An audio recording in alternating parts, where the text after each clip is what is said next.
Church podcast. My name is Dylan Dotson and I'm your host, and this podcast is all about helping you plant and grow healthy churches. As always, we're brought to you in partnership with Mission Support, and I just want to highlight real quick one of the amazing features that Mission Support offers, which is bookkeeping. You see, too many pastors work as a financial administrator on top of the many other roles that you juggle, and so Mission Support helps you stay on top of all your financial bookkeeping so you can stay focused on your calling and your church. Mission Support knows that consistent bookkeeping can be extremely stressful and can easily become inaccurate, which leads to all sorts of issues. But they can take care of every transaction you make so that you can thrive with where you matter most. So check out missionsupport.com for their bookkeeping. They can do detailed monthly reports, line by line budgeting for you, line items, sales and purchases, bank statements, profit and loss statements, cash flow analysis, all the stuff that puts you and me to sleep. Make sure you check out missionsupport.com and get their bookkeeping services.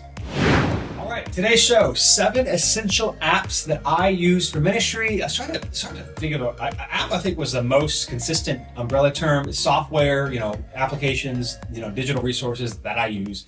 I'm going to share with you 7 ones that I use and that I also recommend. So obviously there's a lot of things that I use, a lot of things that you use. The ones that I'm sharing here are ones that not only I use, but I recommend and I like using them. And so I think they'd be helpful for you and your effectiveness in your ministry for you to check out as well. So again, 7 essential apps that I use for ministry that I like and enjoy.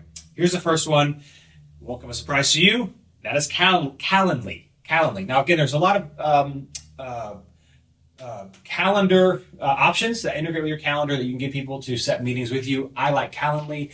Now, of course, Calendly, the caveat here is that, when you give your people access to your calendar, they could fill it up all the time and they could constantly be picking like times to meet with you. And so that would be great. Now, part of that is you can set parameters on Calendly, like here are the only hours I'm available, or the hours that I am available, so that people can't, choose any hours throughout the week, which I would highly recommend because you want to focus, have time with you working on sermon prep and various other things. So it's not like they can choose any time, but if they have your Calendly link, they can choose any time that is available. So that is the caveat. I just want to say, like, from my experience, I haven't had much of an issue of that, but I think the size of your church plays a difference. Now, if you're a really large church, you probably have an assistant that helps with you anyway, so that, that kind of takes care of that.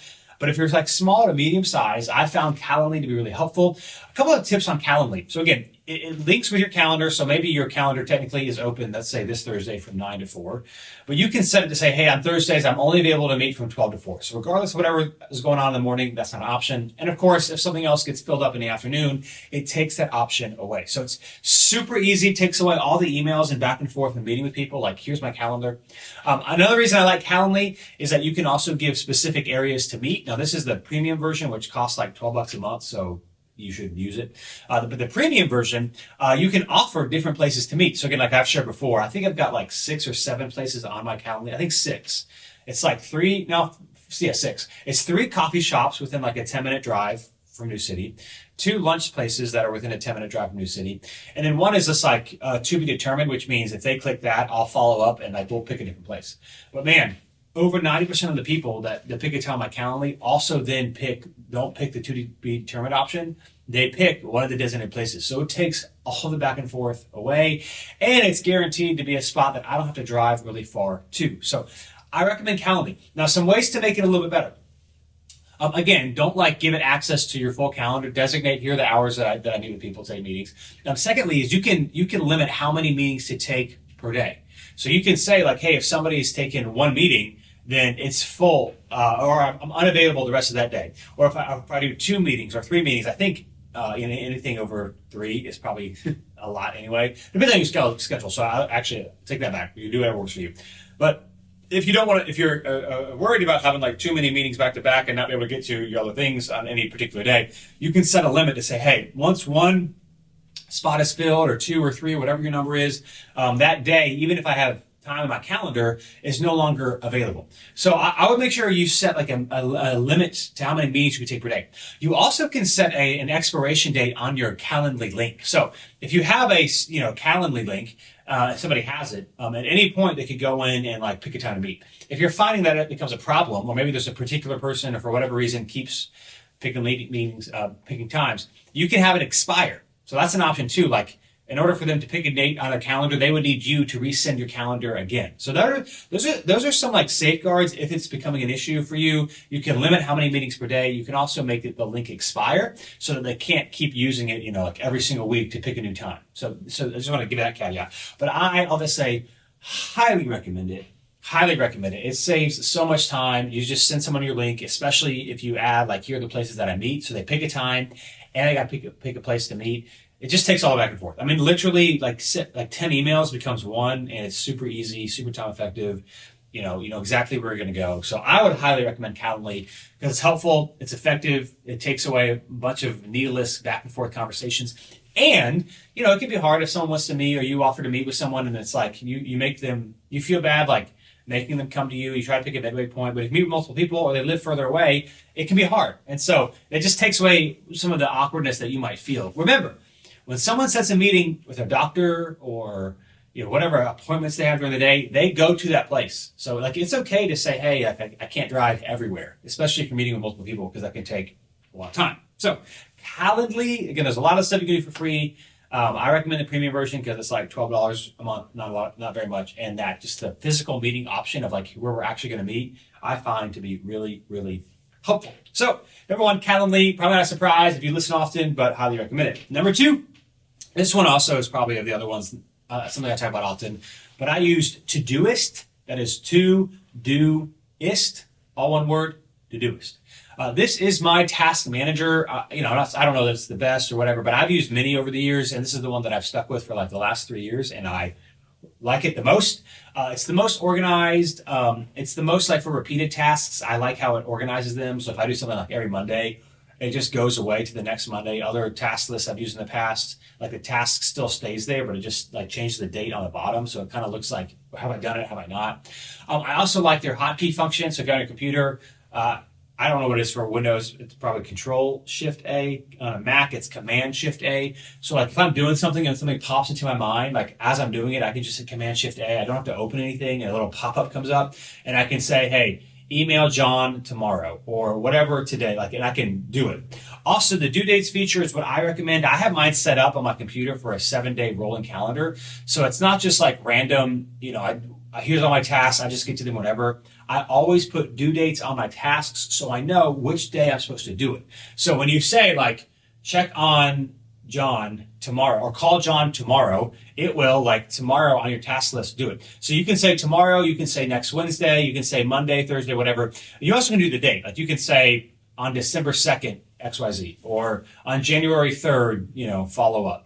And so like when that date comes, it's also there. And so I'm a big proponent of putting due dates on your tasks so that you know exactly what days you're supposed to do them. And Todoist organizes them really, really well. Of course, the app's on my phone, which is fine as well. I use it a lot. Like I always recommend on Sundays. Again, I used it yesterday at New City. I'm recording this on a Monday.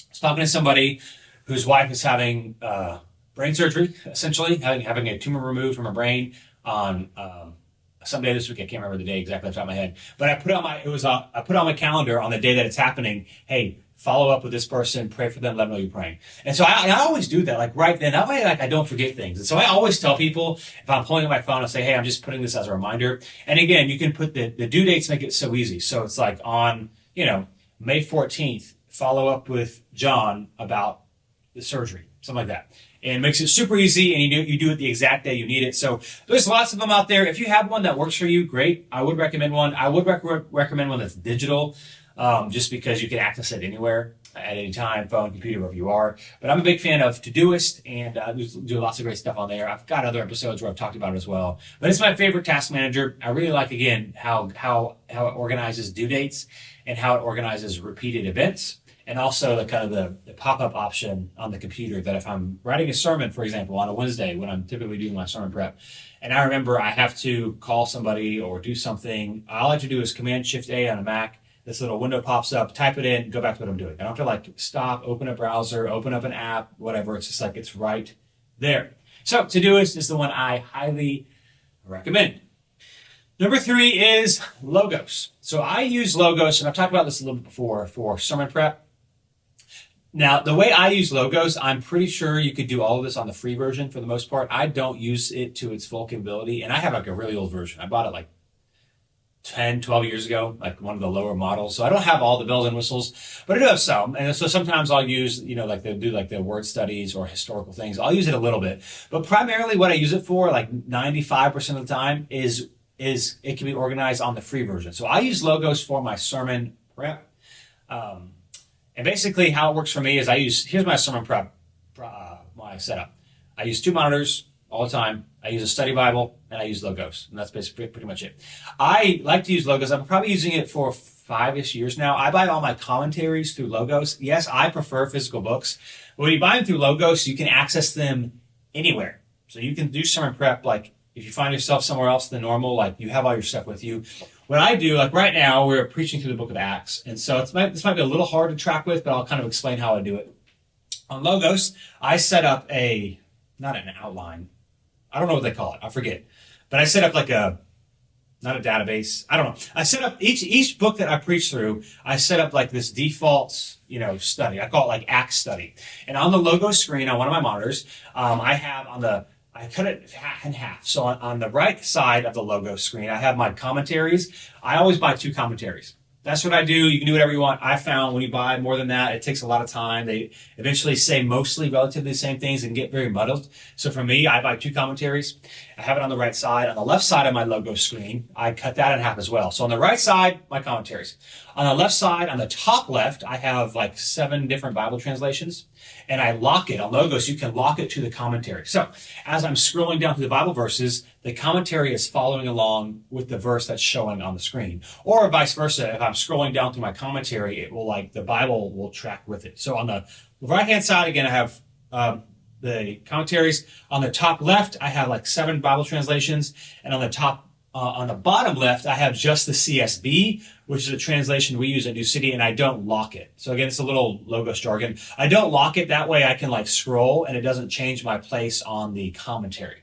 So all that to say, it makes it really nice too after the fact. Like if I need to look up something and it's in a passage or whatever, and it's been in a book of the Bible we've already preached through, I can always, like if it's been through 1 Corinthians, for example, we preached through that. I can open up Logos, go to my 1 Corinthians study, my saved, whatever it's called. I'm blanking on what you would call that. Outline, whatever. And I can like type in the verse, and it has the Bible verses and the commentary, and it goes right there. So that's what I use. And then on my other monitor, I'll have, my Google Doc, and if I need to Google things as well. But that's my setup. And I have, again, 2 commentaries. There are, I guess, depending on your package, a lot of free commentaries in Logos, but I find those not to be very good. So I always buy 2 for the book that I'm in. And if, I might like include a couple of other Logos ones if they're good, but a lot of times they're I haven't found them very helpful. So that's what I do. I use Logos. And what I'm saying is that you can do in the free version. Like you can get the Bible translations. You might have to pay for a couple of translations if you have the free version. You got to pay for the commentary anyway, and it downloads to your Logos. You can access it anywhere. Now, I don't know whether or not the Logos, the digital version of a commentary, is a few bucks more or a few bucks less than if you bought like a used version on Amazon of it. But again, like saving $5 or $10 on a commentary that you're going to be using for potentially months at a time, depending on how long the book is, like what are we doing? Like if we're arguing about $10 for hours, you're going to spend on it, not worth it.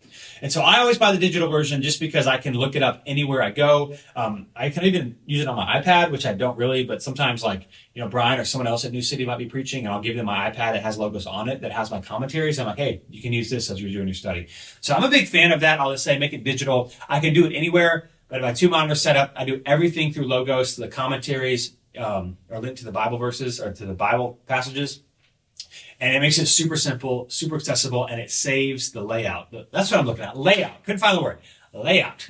It saves the layout every time. So like every Wednesday, for example, when I'm doing my Acts sermon study, I open up Logos, go to Acts study, pops it up, my commentaries, my Bible. I can just type in the passage that I'm in, and it's right there. So you can do all that in the free version. Yes, Logos does more, but what I'm talking about here is like sermon study, super helpful. I've been doing that for years, and I honestly could not recommend it enough. Makes it easy to find these commentaries. They're all flipped to the same page because they're both locked to the same passage that you're on. Makes it super helpful. So number 3, I use logos for sermon prep.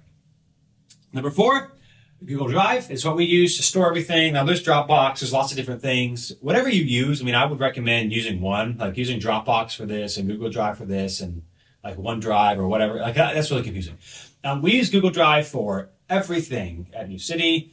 We have a shared drive for various things, that like just for the elders or just for the staff. I use it personally, like all my sermons are there. We just use Google Drive for everything. We've used it for years. It's free. So that's a big option, a big plus, and it's like pretty user friendly. A lot of people have used it, especially if your church's emails are through Gmail.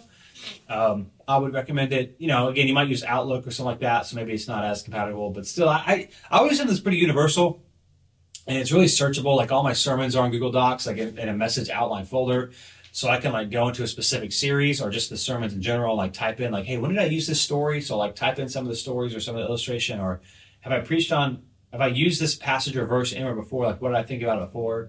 As I'm recording this live, worked on last week a sermon on politics that preaching the week before the election.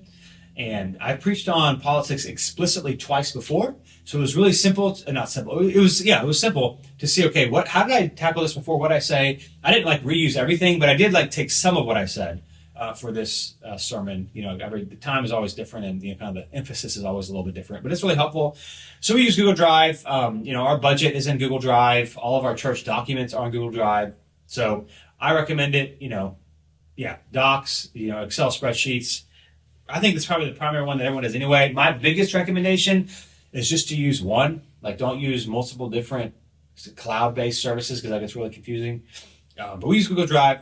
This functionality is really good. And probably like most of you, I don't even have Microsoft Word on my computer, and I haven't probably for 4 or 5 years. So just do everything through that.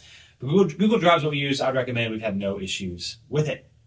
Number 5, this one might be somewhat unique or different. It's Marco Polo. Again, that's Marco Polo. It's an app on your phone, and you send video messages. Now, the free version, you can just send messages. The paid version, you can 1.5 and 2x the speed, so it goes faster. And this is really helpful, especially if you got multiple staff, work from home or work remote, or you're not all in together every day, or you got part-time, people working different times. Because emails can get very, if you don't see people often, they can be misunderstood, especially if somebody's disagreeing or they have a question. It might sound like someone's being aggressive or being upset when they're really not. And so we use Marco Polo with our staff, not always. I mean, sometimes we'll text, we use email as well. But if there's something that is a little bit more nuanced or longer than an email, we'll send a Marco Polo. If we got a question that's easy to ask, that's what we do. Now, you could say, why don't you just send like a voice text or a voice or video text to somebody? You could. We've just found that it works well. I don't know. I just found that it works well, and it separates it out a little bit as well. So we use Marco Polo, and we'll send. I probably use it. A good number of times a week. Some of our staff use it more than others, but it's a little bit more intimate. It's a little bit more. You can explain things or hear feedback, and you can do a couple of minutes as opposed to like an email that might be more nuanced or hard to know how people were saying it or the way they're saying it. And it's a way to make it a little more personalized, especially if you're not seeing somebody. So I recommend Marco Polo, and I'd also recommend the paid version if you're going to use it. I would just try it. And if you use it more, I'd recommend the paid version, mostly so you can speed it up. So it really does save time if people are sending a lot of Marco. I think they're called Polos. Sending a lot of Polos to each other. But Marco Polo, I would recommend it. I would download it. And if you do start using it, I would say, hey, I'm going to use this for a little bit. Would you mind using it back with me? I think some people might like it more than others. Like for our staff, some people like it more than others. But it's a really easy way to communicate something that's a little bit more than an email, but you don't really need a phone call. And whenever they respond, it's fine. It's not super pressing. And a text also isn't the best form too, because maybe, again, it's more than a text and email, but you don't necessarily need a phone call, and you don't need a response right away. I use Marco Polo. I know a lot of teams use Marco Polo. My wife, helps run an online ministry called Awesome Marriage, and they've got employees all over the country. And so they've been using it for years. That's how, I first got introduced with it, and it's really, really helpful. So I'd recommend check out Marco Polo if you've got staff, even if your staff works together, maybe it's you and 2 other people. If you have an idea or thoughts some other time when people aren't together, you can try it out. Marco Polo is what we use, and really, I like it. Recommend it. Number 6 is Trello. Now No, I could be wrong here. I don't know if Trello does it does task manager as well. You probably could use it as a task manager. We don't. We use Trello as like a follow up process. We have like our Trello board, which basically, if somebody signs up for like a Connect card, I think I mentioned this in a previous episode as well, like our follow up process. Basically, they go into our Trello board of like who needs to follow up with them and what needs to happen. The Trello is nice because you can have multiple users view it, and then you can assign what's called a card to somebody and they get notified. So somebody fills out a Connect card, they go into our Trello board follow-up process and they get assigned to me or to somebody, whoever's supposed to follow up with them. And then what's nice, instead of like a bunch of emails and texts of like who it is, what's going on, you can update their card. So I'll say, hey, I emailed them to meet on this date. And then if they didn't respond, I say, I texted them on this date. And then I'll say, hey, the meeting is set for this date. And then once it happens, I say, here's what happened. Here's the next step. And then we can move their card to like, have they been met with? Or have they completed this process? Like what needs to happen to them next? It's a really good way to organize and to see what's happening as opposed to just trying to keep it like word of mouth. I mean, I guess you could do it with an Excel spreadsheet as well, but you can't, it's a lot harder to add comments to it. And so we use Trello for Connect cards. And also, like if somebody signs up for a community group, or if they sign up for baptism, and our next baptism coming up, we'll put the Trello card in there. Have they been talked to? They know what baptism is. Are they good to go? Have they just expressed interest? And so we use Trello for their Trello boards, is what we make them, and we assign cards. It's really for our follow-up process, and if somebody signs up for a next step. And so that's what we use Trello for. It's a way to like assign it to somebody, and then they can put comments of like where they are in the process, and it's really easy to follow along. So that's what we use Trello for, and we recommend it for that. And then last but not least, number 7, Planning Center. Now, this one is probably the church management software that most people use. Let me show you specifically what we've started using for this year. That's been really, really helpful. Of course, we use it for Planning Center services, so to schedule our serve teams. That's pretty obvious. This year, we've started using it for our groups, which I know some people have been using it for a while as well. We were using a Google Doc for this because we track attendance, but Planning Center has a groups function as well that you can easily track attendance, and you also can put a community group leader guide in there, and so every week they just open up the app and the guide's there. Every Thursday, Brian, who organizes our group, still emails out like a reminder for the next week, hey, here's the link to the Church Center app, make sure here's the guide, that sort of thing. But it's really easy to go in there and also take attendance. And so we use Planning Center for groups. We also use Planning Center. This is the newest one for us for their registrations, which again, it's been out for a while. And maybe you've been like, yeah, we've been using it. But we've used registrations for like different ways to register for events. Like we've used Sign Up Genius or various different things. And I don't know why, but I finally realized we should do Planning Center registrations. The nice thing about Planning Center registrations is that it makes them create a Planning Center account if they don't already have one. And if they do, it's easy to track. They just type in their name and it shows up. And so what would you need a registration for? Well, for example, we do something called a weekender about every 6 weeks, which is like for new people to take their next step. That's how they register. If we have an event, like a parents' night out, or if we have like a parent seminar, what we've done, like things we need people to sign up for. We do like a Christmas party that we do every year. It's Planning Center registrations. You can also ask extra questions, but it's all there and you can see it easily. Some exceptions to this are like we do a chili cook-off every November for our church. We wouldn't use it for something like that because we don't need to know how many people are coming. We just only need people to sign up if they're bringing a chili. Now you could use it for that. We use Sign Up Genius for that because it's a little bit easier. But like for anything that we need attendance, like we need to know how many people are coming so that we can plan. We use Planning Center registrations. So that's what we also use their giving as a side note. We use Subsplash for online giving. The reason why Subsplash isn't like one that I have on my specifically for this one is we've had no problems with it, but I think it's probably like many others. So I'm not like saying you have to use Subsplash. I don't know. We've always used it. It's been fine. We use Planning Center Giving though because Subsplash is only for online giving. So for cash or check, obviously it can't do that. So our Subsplash connects to Planning Center. So you do giving. You can also do, I think they call it rooms. I forget what they call it exactly. Where like if you have rooms that you need to rent out, that's really helpful. We don't currently use it in our space. We have used it in the past. Like if you have a bunch of reservations, they can go in and like reserve a time for a certain room. But our biggest thing is I would recommend Planning Center because it's the easiest to use in my experience of all the church management softwares. And if they're not easy to use, people are going to use them. So it doesn't really matter how many features something has if it's hard to use. And so it's the most user-friendly for serving, which is why we use it primarily. We also started using it for registrations this year, which has been really helpful. And we do use it for giving in groups as well. I also want to say this, kind of maybe repeating something I say often, like do not let money be the primary motivation or reason why you do or do not do something. Yes, it matters, but man, like a church management software is one of those things that it's going to be a pain to migrate to later on. So there might be cheaper ones, but if you're going to go with something cheaper just because it's cheaper, then I'd really caution you, because man, it's going to be a pain to transfer all the information over when you maybe get bigger, have more stuff going on. And then people have to like re-sign in and make new accounts. So just a lot of friction that it adds to the process, which isn't helpful. So same thing with online giving. Like switching online givings is a pain because, the friction of doing it, some people can't cancel their giving, or they won't re-sign up for the new one. And then you can like lose a lot of income. So that's not helpful. So if you're going to use something that's going to cost money, just make sure it's good and something you would use like if you doubled and tripled in size. Like double, triple in size. Would we still use this? Like that be your primary motivator, not the cost, because switching things later on is a pain. So Planning Center registrations and Planning Center in general is what I recommend. So again, those are 7 essential apps. I'll read through them real quick. They'll be in the show notes as well. Like, listen, if you want to check any of those out, I recommend them. This is not an ad for any of them. It's just ones that I like. So Calendly for your calendar meetings. Todoist, number 2. Number 3, Logos for sermon prep. Google Drive, number 4, for your cloud-based stuff. Number 5, Marco Polo for voice or video chats. Number 6 is Trello. And number 7 is Planning Center. And those are essential apps that I use for ministry that I would recommend for you.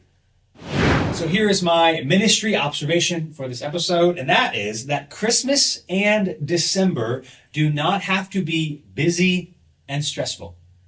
They don't have to be busy and stressful. Can I just, again, if you follow me, especially with my newsletter, like the Best Minute newsletter, I talk a lot about productivity and efficiency, and busyness is a choice, and it's something we kind of just like accept as default when it doesn't have to be the case. And this is maybe a little bit of soapbox for me, because I know in December, what does everybody say? We're so busy. And like, let's be honest, what that means is we have to buy gifts, sure. And we have to go to like 1 or 2 Christmas parties. Like if you work and your spouse works, like that's really it. Now there's travel around Christmas, but at that time, like work is less, like people aren't working less. So maybe part of it is like we're trying to get stuff done with our jobs to take a week off. I think part of it is like we also know the holidays are coming, like Christmas and New Year's, and so we just like don't want to do the work. But can I about my opinion, December really isn't that much more busy. It's just not like we just assume it's going to be busy. Everybody says it's busy, and so everyone thinks that they are busy. Now, that doesn't mean there isn't more going on. So if you have Christmas services or an Advent series, you might have more going on, yes. But if you plan and talk about it ahead of time, it does not have to be like this huge, big thing. At New City, in December, we do a Christmas party, but we do events throughout the year. This year, it is tough because Sunday is December 22nd, and then Christmas Eve is a Monday, December 23rd, and we do Christmas Eve every year. That's kind of like our church tradition. So that's full. So let me just talk about that for a second. Sunday morning, our normal 2 services, we're going to do Christmas, or not anything, just our normal services. And then Monday evening, we're doing our Christmas Eve services. So yes, that's a lot. And there's going to be special elements, like there's 2 extra videos, there's more things that go into our Christmas Eve services, and they're back to back. So here's what we're doing. Like in November, we're going to be starting to film some of these videos so they're edited. I'm actually going to work on my sermon for Christmas in November. It's going to be a little bit shorter, and so it wouldn't take as long, but even if it did, I'm going to do it in in November, so that as we're getting things finalized, as Christmas Eve is coming up, the sermon is done. So I'm not going to be writing two sermons the week leading up to Christmas Eve. So that's Sunday the 22nd and the 23rd. I'm going to be writing 2 sermons because Christmas is already done. Plus I'm already ahead of time. I will be writing a sermon that week for something in January. But I'm not going to be writing 2 because it's ahead of time. So I would just encourage you, okay, what are we going to do for Christmas? What are we going to do different? What extra events or whatever? And start planning them now. Start doing some of the preparation now. You don't have to wait till the last minute. What often happens is we wait till the last minute. We're stressed out. You got to be clear. Even scheduling our serving, it's going to be a lot. We're going to have people doing 2 services back to back. Christmas is kind of big. You got people traveling. So scheduling our serve team, it's going to be a lot. But in the beginning of November, that's when we're going to start. We're going to push it with other people. We're going to say, hey, this is a lot. It's more than normal. But hey, it's going to be awesome. It's a great way to invite people. Here's what's going to happen. And so we're going to plan in November so that we're ready. So I'm not saying there isn't more going on in December and Christmas, or that you might be doing more than normal, but don't buy into the lie that it has to be all stressful and all busy. Don't do that. Plan ahead, do the work. There's stuff going on. And listen, if it's too stressful and too busy, maybe you should cut back a little bit. because doing things that aren't as good because you're just trying to do something or you got too much going on, it's going to reduce the quality anyway. So I would rather do less. So all that to say, Christmas and December, we're coming at that time, especially in churches. It does not have to be stressful. It doesn't have to be busy. Plan ahead, work ahead, and then do whatever God is calling you to do. Here is this episode's personal growth tip. And that is that patience is most effective while doing. Patience is most effective not by sitting around, but by actually doing. Let me give you a quick example. It might not yet be time to start a company or the company, but you could get started. So you could start getting feedback on the prototype of what you're actually going to do, the concepts. It might not yet be time to plant a church, but you could connect to a church that will train you and go through a residency process or start getting more involved. You're not planting yet, but you're working towards it. It might not yet be time to make that move, but you could talk to people who have done it before about how they would approach it, knowing what they know now, whether it's moving geographically, making a move in your career, whatever it is, something new you want to try. It might not yet be time to actually execute, but you can talk to people who have done it and ask them what they have learned and what they might do differently. Again, if patience involves only planning for the future with no action at all being taken, that's just waiting. If you're just planning but not doing anything, that's called waiting. And it's not necessarily wrong, but it isn't the most helpful. Doing the work while patiently waiting for the outcome you desire, that will lead to results. So if you want to plant a church, listen to this, you're interested in church planning, man, get involved in a church, do a residency. Like, you're not ready to plant a church yet, but you should be doing something. Don't just wait around and do nothing, but be patient. Remember, patience is most effective while doing. Today's question comes from Devin, who sent me an email and asked this. He said, how long do you recommend a typical sermon should be? I see some preachers preach for over 50 minutes, and I hear other people talk about how short our attention spans are. Is there an ideal length of time? So I would say yes and no. There is an ideal length of time. And the reason I would also say no is because it can change by culture to cultural scenario, all that sort of thing. So there is no like, hey, preach this amount of time where you are. Now that, obviously, with that caveat, like depending on where you are, the culture you grew up in, your church tradition, all that sort of thing, what should you do? I think like in an American context, generally speaking, but again, it can vary based on like, ethnicity or the tradition of that culture. But generally speaking, I would probably go somewhere within like 30 to 35 minutes. And again, it's all different, generally speaking. Again, like, I don't know if you know this, like presidential debates, right? Election season, isn't that great? Like, if you read ones of old, they would last like multiple hours. Like, in fact, the presidential debates, like someone would go on for like 45 minutes and then there would be a rebuttal for 45 minutes. But again, it's like, there's less technology, less things to like go about and do or to fill your time with. And so people were kind of used to that. Things are different now. I'm not a fan of, some people say, well, like, short attention spans, TED Talk is 18 minutes. Why don't you just do that? Because I do think part of it is not necessarily that attention spans are shorter, although they certainly are, but also if something isn't engaging and good, people aren't going to listen. And I'm not saying you should ever preach for 45 minutes, but what happens is a lot of the people that you and I maybe like, the communicators we listen to, pastors or otherwise, let's talk about sermons for a second. Some of your favorite preachers might preach for 45, 50 minutes, but they're better than you. Like, they can. That's the difference. And so what happens is you might hear someone who's really, really good and think, hey, I should do that because they do that. But like, they're just more gifted. They are more engaging. They can hold people's attentions better. So all that to say, you also can like preach too long and take a good sermon and like completely ruin it. So I like to say, generally speaking, I think 30 to 35 minutes is what I shoot for. I'm not saying you should, but like when New City started, I was actually 25 minutes and then it was 30 minutes. And now it's like, I mean, I could go longer, but I try to stay to 30, probably 34, 35 minutes is probably what we do now is what I try to stick to. It was funny, I think, too, when COVID hit, a lot of people who preached like the 45-minute sermon and longer were all like, hey, I'm going to start preaching shorter. Even after like the online only and returned in person, they kind of realized, hey, you can do less is more. Also, can I just say, like, it takes more work to preach a good 30-minute sermon than it does to preach a 50-minute sermon. Like, it just does. You got to be more concise with your points. You got to be concise with illustrations. You got to know exactly what you're going to say. It can't just be like, let me regurgitate everything I read in a commentary. Like, you have to decide what you're actually going to take out. So, And some of this, like preaching a 30, 35-minute sermon is actually more work than preaching a 45 to 50-minute sermon. So again, there's caveats there, but that's what I would recommend. I wouldn't do like a 15-minute homily like many of our Catholic brothers and sisters would do. No offense there. I wouldn't do that because, again, people also need to learn God's word. And it's helpful to have someone who studied it and trying to apply it, make it practical to our day and age. That's helpful. And so like people need to learn God's word, and that can be hard to do in like, let me read a few verses, give you one moral of the story and one illustration in 15 minutes. I don't think that's helpful. So a lot of generally speaking, I think 30 to 35 minutes, especially if you're a new young preacher, like let's shoot for 30. Like let's just do 30.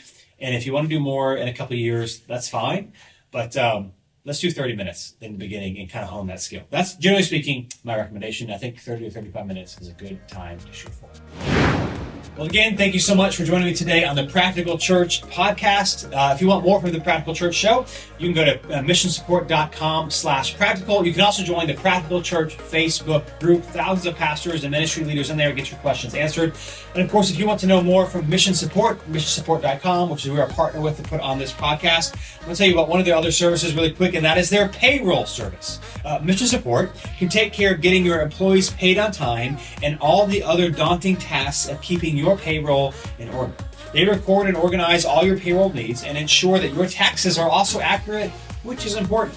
And so let them lighten the load for you, right? Whether it's payroll, employment taxes, on-time payments, automatic payroll processing, tax withholding, payroll reporting, payroll support, all of that stuff.